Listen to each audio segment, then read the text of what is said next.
Bonjour à tous, je vous retrouve aujourd'hui pour vous présenter mes favoris de décembre et janvier. J'ai décidé de combiner donc du coup ces deux vidéos en une pour plusieurs raisons. La première, c'est que j'avais également publié très en retard mes favoris du mois de novembre. Je les avais publiés mi-fin décembre je crois, et certaines d'entre vous s'étaient scandalisées que je poste mes favoris de novembre aussi tard. Pour moi, ça me semblait pas si scandaleux que ça, étant donné que c'est des produits que j'adorais et que j'ai au mois de novembre et que j'ai beaucoup utilisé au mois de novembre, mais c'est des produits que je continue à adorer peu importe le mois qu'on est, donc que ce soit en décembre, en janvier, en février, c'est des produits que j'ai continué à utiliser et que j'aime toujours.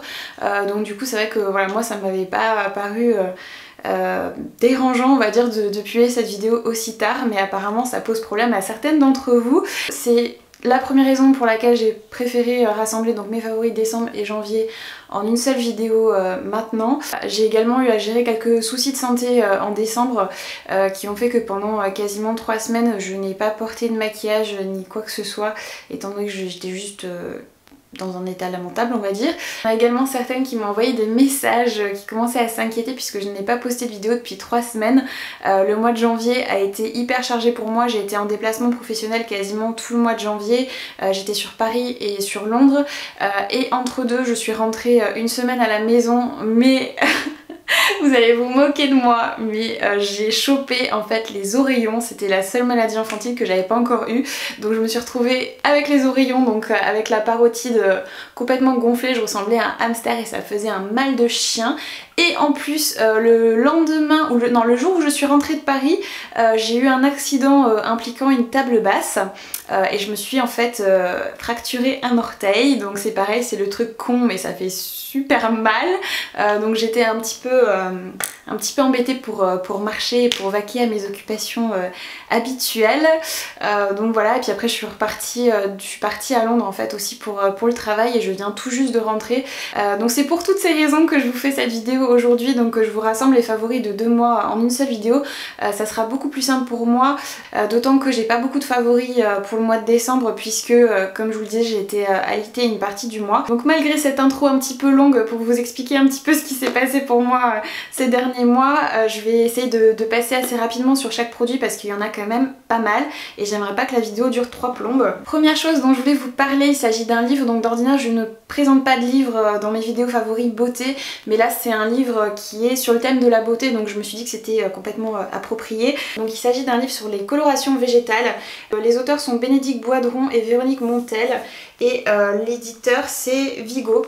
Donc comme son titre l'annonce, c'est un livre qui traite des colorations végétales, donc notamment du henné et de toutes les autres plantes que vous pouvez utiliser pour colorer vos cheveux. Pendant des années je me suis coloré les cheveux avec du henné et du noir d'Iran, enfin de l'indigo, et en fait j'ai re-switché en fait aux colorations chimiques pendant ma grossesse parce que c'est vraiment devenu compliqué pour moi de garder mon henné sur la tête pendant 4 heures et depuis la naissance de mon fils j'ai jamais réussi à réintégrer ça dans mon emploi du temps, mais j'ai vraiment une volonté d'y retourner et j'avais envie d'approfondir un petit peu plus mes connaissances là-dessus parce que jusqu'alors c'est vrai que je tâtonnais un peu, je faisais des essais, des petites mixtures, je connaissais un peu les règles de base pour utiliser le henné, mais voilà, je me suis jamais vraiment intéressée sérieusement au sujet. C'est pour ça que du coup ce livre m'intéressait beaucoup et pour celles qui ont des questions et qui aimeraient passer aux colorations végétales, je vous recommande vraiment ce livre parce que vous avez vraiment toutes les informations que vous avez besoin d'avoir avant de commencer à vous colorer les cheveux avec du henné ou autre. Il est vraiment hyper complet, hyper bien fait ce livre, donc c'est vraiment un super bouquin sur le sujet que je vous recommande vivement. Ensuite je vais vous parler d'un produit pour le corps que j'ai acheté à cause de Christelle, je ne te dis pas merci. Donc il s'agit de la crème pour le corps peau de banane de chez Lush qui se présente comme ceci. Comme vous le verrez, je l'ai utilisé que peut-être 5-6 fois, mais ça sent juste trop bon. L'odeur elle est, mais je trouve pas que ça sente la banane, ça sent plus un peu le gâteau à la vanille ou je sais pas, mais ça sent trop bon. J'aime vraiment ce produit particulièrement pour l'odeur. La texture est plutôt légère, ça se rapproche plus d'un lait pour le corps, donc c'est quelque chose que je préférais je pense davantage utiliser en été parce que pas assez nourrissant pour moi en ce moment qui est la peau vraiment ultra sèche. Mais franchement c'est une super crème pour le corps et l'odeur comme je vous disais c'est juste un truc de malade. Comme je vous disais j'ai adoré ce produit mais c'est pas assez nourrissant pour moi en ce moment. Du coup j'ai testé quelque chose que je n'avais pas encore testé. Donc il s'agit de l'huile de coco que j'utilisais déjà sur mes cheveux depuis de nombreuses années. Mais je sais pas pourquoi j'avais jamais essayé d'utiliser l'huile de coco en guise de crème pour le corps en fait. Et c'est vraiment hyper efficace. Déjà ça sent super bon hein, bien sûr. Mais ça laisse la peau vraiment hyper nourrie. C'est vraiment, la texture est super agréable sur la peau. Et j'ai vraiment adoré utiliser l'huile de coco. Je m'en servais déjà pour, comme je disais, pour mes cheveux. Je m'en sers pour cuisiner. Si vous vous demandez pourquoi ma bouteille est toute déformée, c'est parce que je la mets en fait devant le chauffage de ma salle de bain pour qu'elle se liquéfie. Puisque c'est une huile qui se fiche je crois en dessous de 21 ou 22 degrés, quelque chose comme ça. Donc c'est le seul truc qui est un petit peu pénible avec l'huile de coco. Mais sinon c'est vraiment génial, que ce soit pour les cheveux ou du coup pour le corps. Il y en a également qui l'utilisent sur le visage ou aussi pour se brosser les dents. Moi pour ces deux utilisations là j'ai pas encore testé mais il faudrait vraiment que j'essaye juste pour voir par curiosité. L'huile de coco c'est vraiment un truc dont je ne pourrais pas me passer. C'est vraiment multi-usage donc si vous n'avez jamais essayé je vous recommande vraiment de tester. D'autant que vous pouvez aussi en trouver en grande surface maintenant au rayon bio. Vous avez des pots, enfin voilà c'est vraiment hyper facile à trouver maintenant. Ensuite je vais vous parler brièvement cheveux. Récemment j'ai changé de shampoing et d'après-shampoing. Ça faisait un petit moment que j'avais envie de tester de nouvelles choses tout en restant dans du bio. Et j'ai profité d'une petite commande sur le site ailleurs pour commander des produits de la marque Acure. Donc ça se présente comme ceci. Donc j'ai pris le shampoing et l'après-shampoing à l'huile d'argan pour les cheveux normaux, secs, abîmés et bouclés.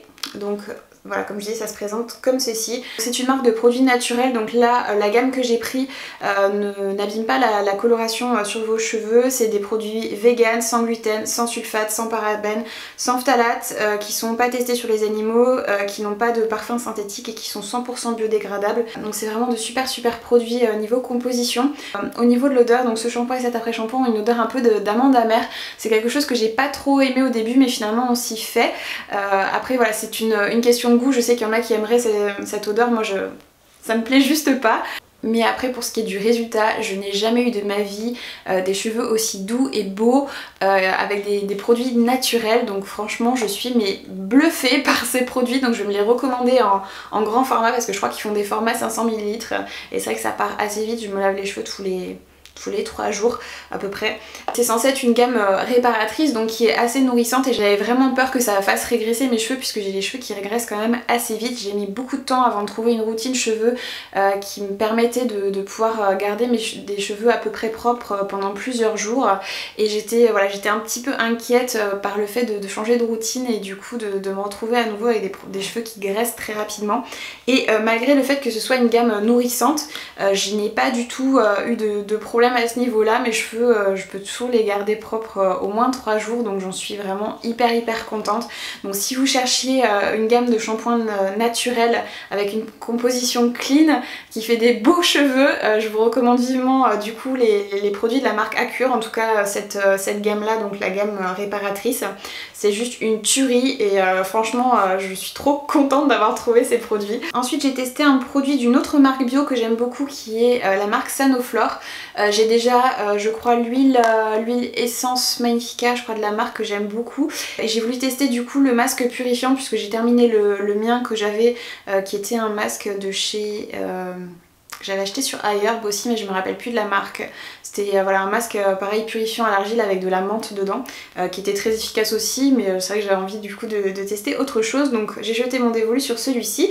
Donc comme je vous disais c'est un masque purifiant à l'argile, tout ce qu'il y a de plus classique. Au niveau de l'odeur il est assez neutre, il a une odeur un petit peu de plante mais rien vraiment de très fort. J'ai vraiment beaucoup aimé ce masque, il est vraiment purifiant donc c'est à dire qu'il va un peu absorber les impuretés que vous avez dans la peau, resserrer légèrement les pores. Et contrairement à beaucoup de masques de ce type, donc des masques à l'argile, il assèche pas du tout la peau. En rinçant j'avais la peau toute douce et pas du tout déshydratée comme c'est souvent le cas avec ce genre de masque. Donc j'ai vraiment beaucoup aimé ce masque et c'est certain que je le rachèterai parce qu'il est vraiment top. Ensuite un autre produit que j'ai beaucoup aimé, c'est la première fois que j'ai testé un produit de cette marque là.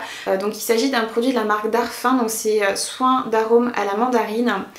Donc qui se présente dans un petit flacon comme ça, donc c'est une huile. Pour ma part je l'utilise le soir en guise de crème de nuit puisque pour la la journée, je préfère utiliser quelque chose de plus léger, de moins gras.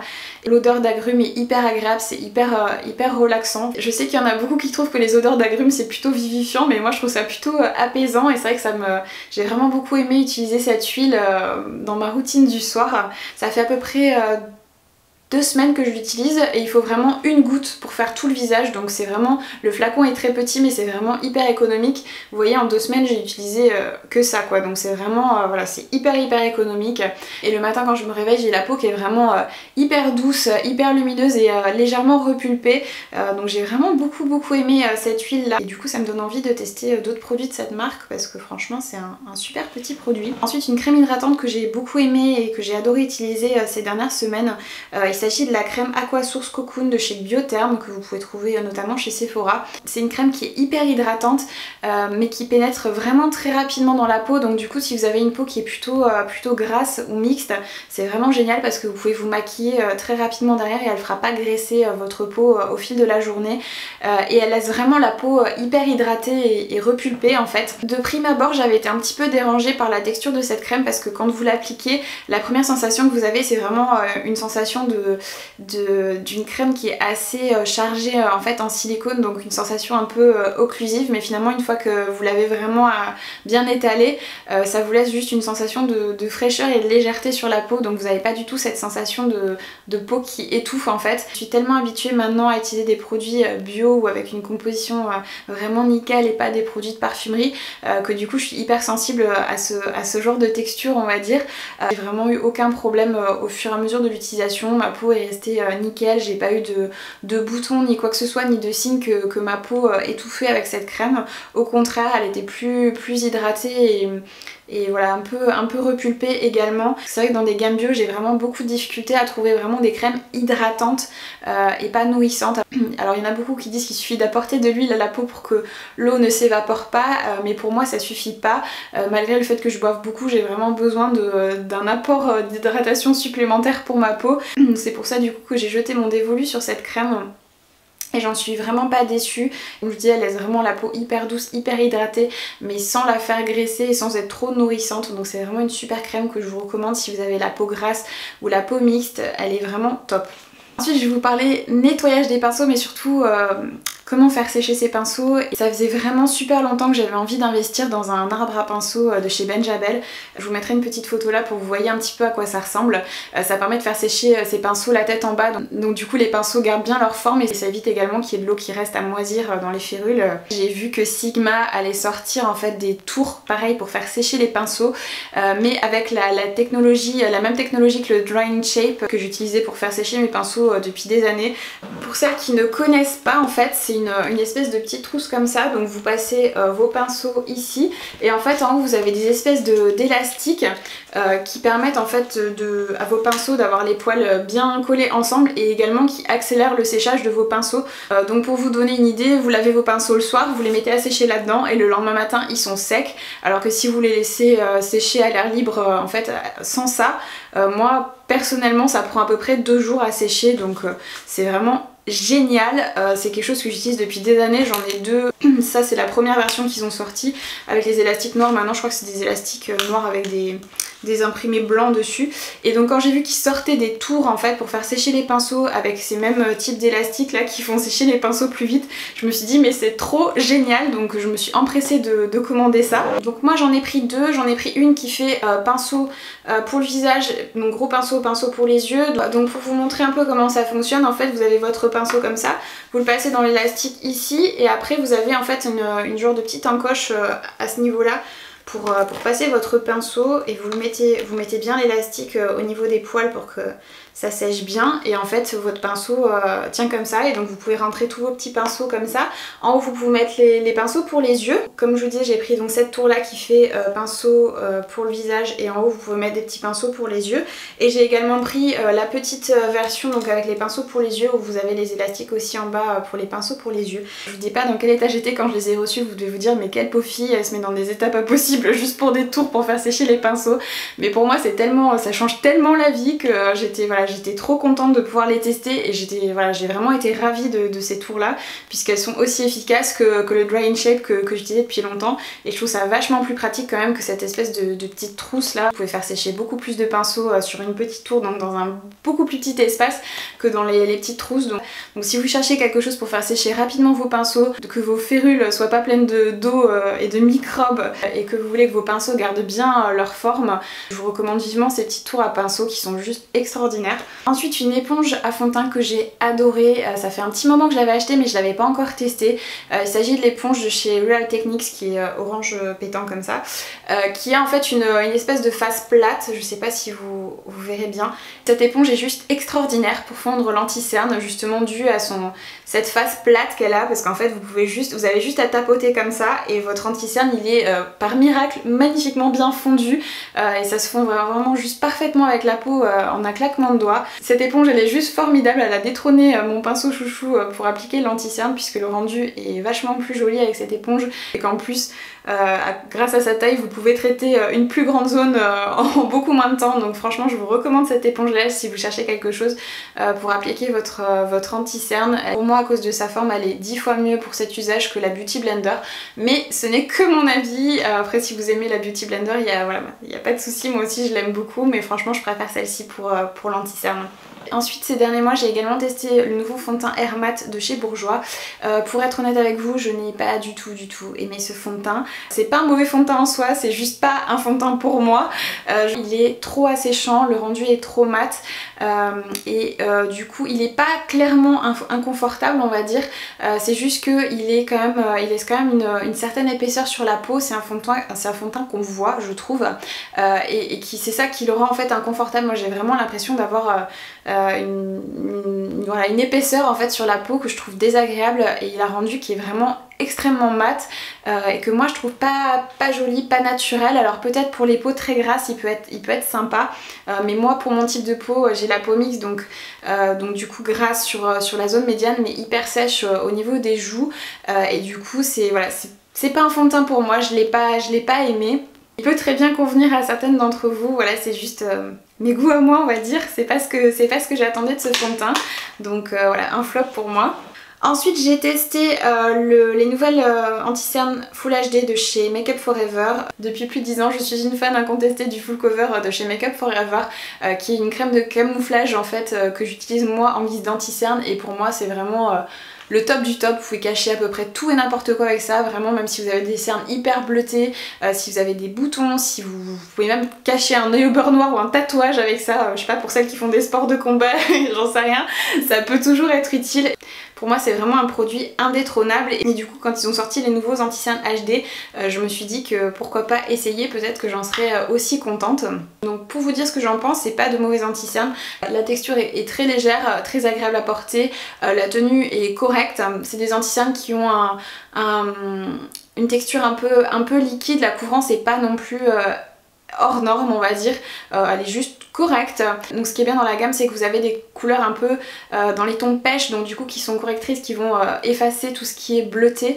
Donc moi c'est ce qui me convient. J'ai pris donc pour ma carnation j'ai pris la teinte du coup R32, donc qui est cette teinte un petit peu pêche, et j'ai pris une teinte qui est plus la couleur de ma carnation, enfin un petit peu plus claire, qui est la Y23, et ces deux couleurs là me vont parfaitement. En guise de référence je suis NC20 chez MAC si ça peut vous aider. Ces anti-cernes ne sont pas mauvais en soi, mais ils ne sont pas venus détrôner mon full cover de chez Make Up For Ever, pour la simple et bonne raison que je les trouve pas assez couvrants pour moi, qui est des cernes vraiment très bleutées, et j'ai vraiment besoin de beaucoup de couvrance à ce niveau là, mais c'est vraiment de très bons anti-cernes si vous avez juste besoin d'un petit coup d'éclat en fait sous les yeux, et que vous n'avez pas besoin d'une couvrance on va dire hors norme. Donc c'est pas un gros coup de cœur pour moi, mais c'est pas non plus un flop, ça reste de très bons produits. Ensuite j'ai également beaucoup aimé la poudre contour lumière de chez Marc Jacobs. Donc c'est un énorme boîtier comme ceci qui est très fin. Donc dans le boîtier vous avez des poudres donc pour le contouring, donc une poudre un peu plus foncée pour creuser le visage, et une poudre claire en fait pour mettre en lumière certaines parties du visage. Moi je l'utilise principalement pour creuser un petit peu mes joues, affiner un petit peu mon nez, et la poudre claire en fait moi je la mets juste ici en fait pour pour faire ressortir encore davantage mes pommettes et franchement j'ai adoré ces poudres là. Moi j'ai pris la teinte numéro 40 Mirage Filter et je crois qu'il existe une autre teinte un petit peu plus rosée on va dire pour celles qui ont une carnation différente de la mienne et franchement la couleur est juste parfaite. La teinte est ni trop marron, ni trop orangée, ni trop taupe, c'est vraiment la couleur idéale pour le contouring et la poudre claire elle est vraiment top aussi, elle est légèrement jaune donc pour moi c'est parfait avec ma carnation qui est vraiment hyper jaune. Et les poudres en elles-mêmes sont vraiment top, la pigmentation est parfaite, la texture est juste parfaite, vous pouvez les appliquer très facilement, les estomper très facilement, elles ne font pas de taches, enfin c'est vraiment, voilà, vraiment je suis ravie de ces petites poudres. Ensuite j'ai enfin pu mettre la main sur l'enlumineur Gilded Honey de chez Laura Geller qui était en rupture de stock sur le site Fil Unique depuis je sais pas combien de temps, peut-être des mois et des mois puisque ça fait bien au moins 6 mois que je l'enligne dessus et qu'il était en rupture de stock et il est revenu en stock je crois au mois de novembre, un truc comme ça, donc je me suis empressée de le commander et je crois qu'il est à nouveau en rupture de stock malheureusement.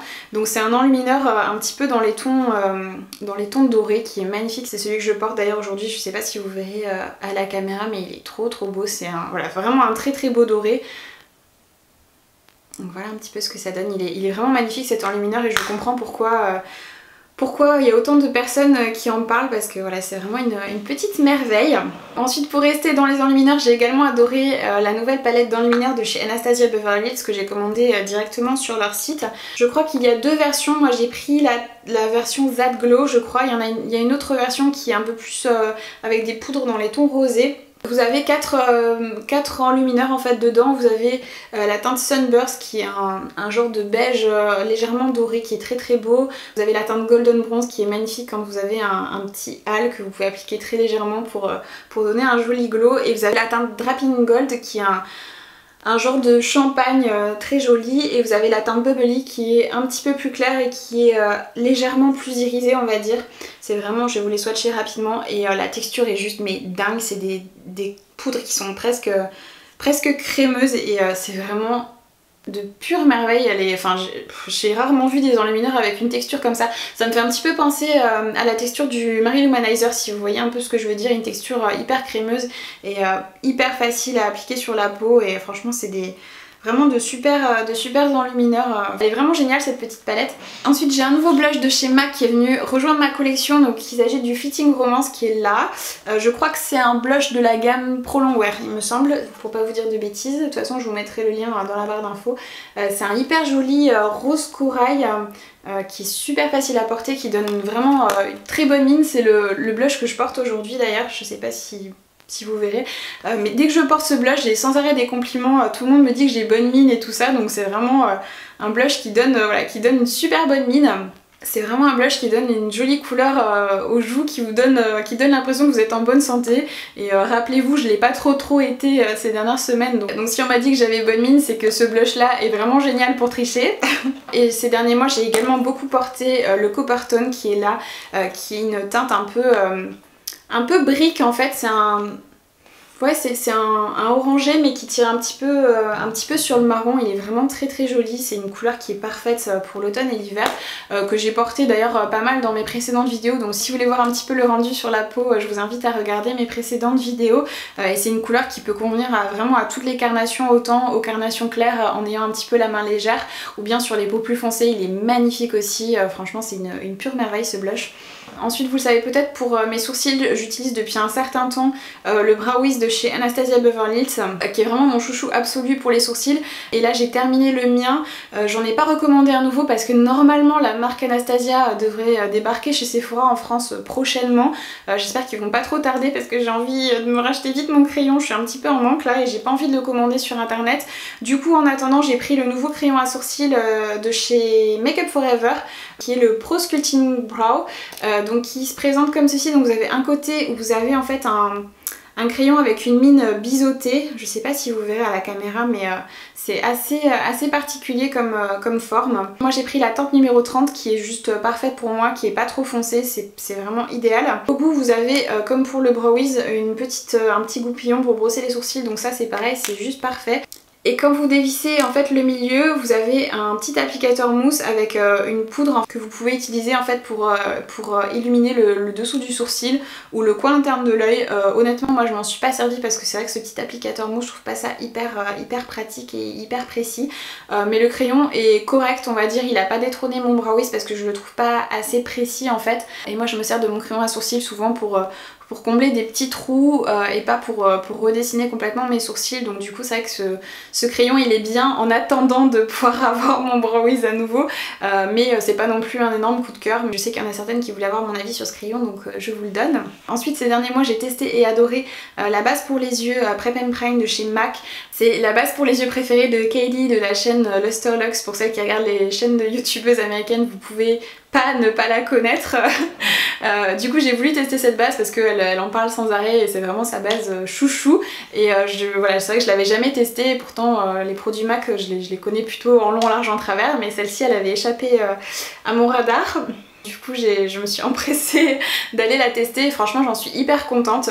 Elle se présente sous forme de tube comme ceci donc c'est super pratique, moi c'est ce que je préfère. Comme toutes les bases à paupières, donc c'est une base à base de silicone, donc qui va vraiment lisser la paupière, qui permet d'intensifier la couleur de vos fards, de les appliquer, de les estomper plus facilement et qui va également prolonger la tenue de vos fards, donc ça évite d'avoir les fards qui crissent dans le creux de la paupière au bout d'une heure.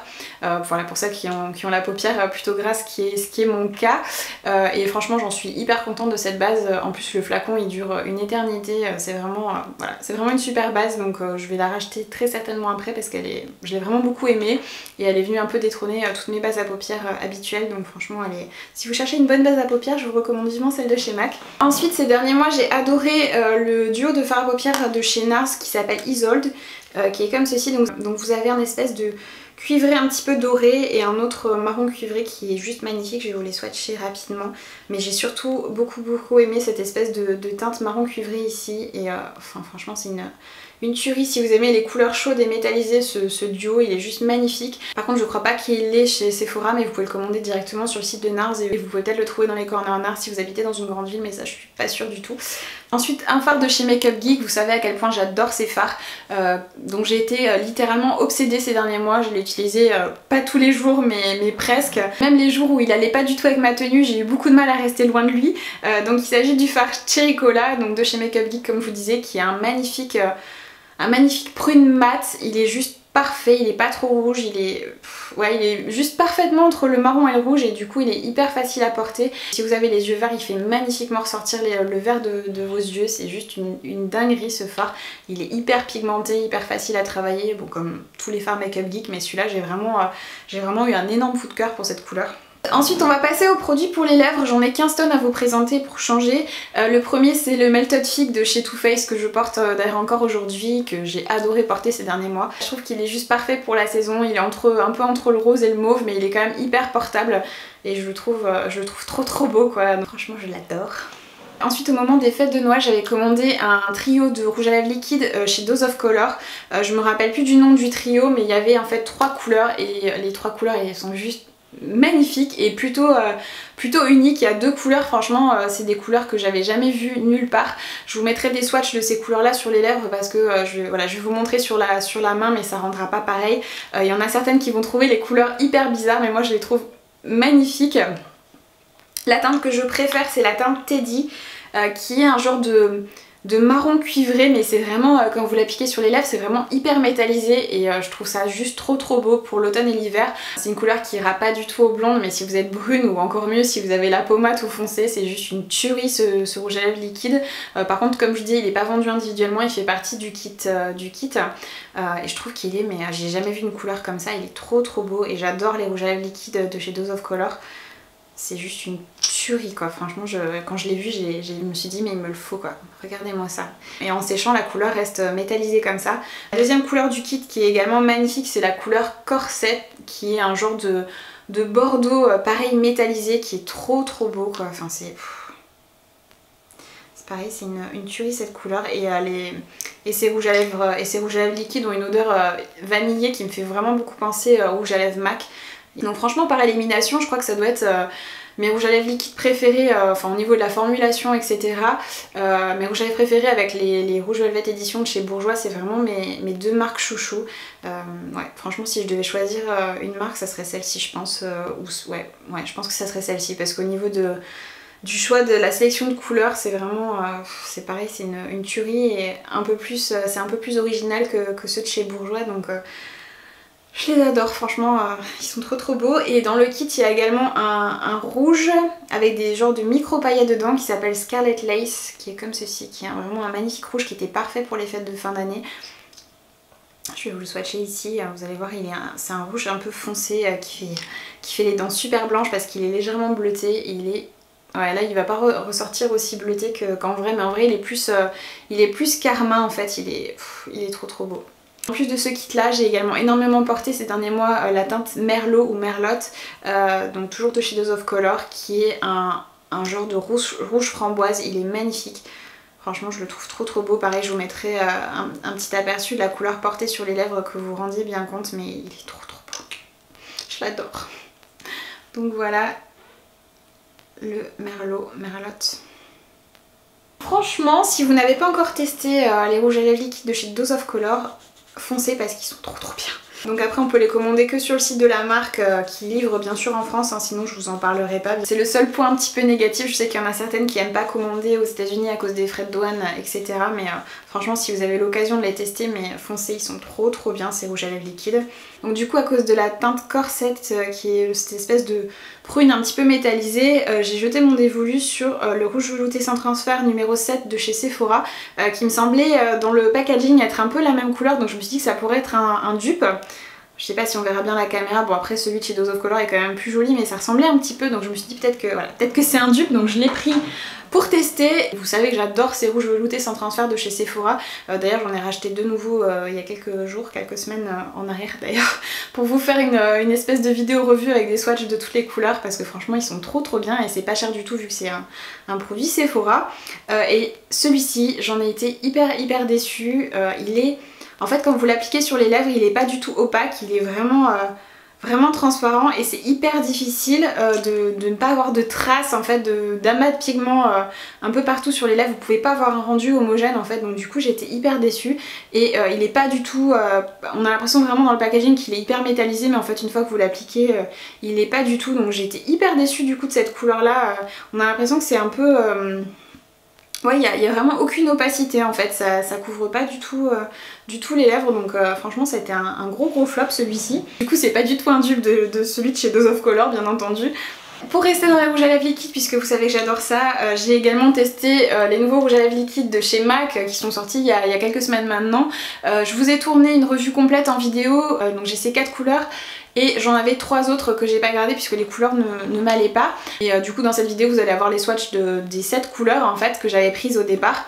Je vais pas trop m'étendre sur ce que j'en pense puisque vous allez avoir une vidéo dédiée, entièrement dédiée à ces rouges à lèvres liquides là. Donc du coup pour les swatchs et tout ça je vous renvoie à ma vidéo qui sera publiée dans les prochains jours. Je pense d'ici peut-être 2-3 jours je vous la publierai. Toujours chez MAC j'ai adoré le rouge à lèvres qu'ils ont sorti en collaboration avec Dita Von Teese. Donc c'est un rouge tout ce qu'il y a de plus classique mais voilà juste parce que il a été créé par Dita Von Teese et que je trouvais le design du rouge à lèvres magnifique. Je sais pas si vous verrez mais il y a sa signature en fait sur le raisin et sur le packaging et franchement je la trouve magnifique. Pour moi elle est super classe tout en étant sexy, enfin voilà, je sais pas, je trouve que c'est vraiment une belle égérie et j'ai trouvé ça génial qu'ils fassent un rouge à lèvres en collaboration avec elle, donc du coup je ne pouvais que jeter mon dévolu sur ce rouge à lèvres là et la couleur est vraiment très belle.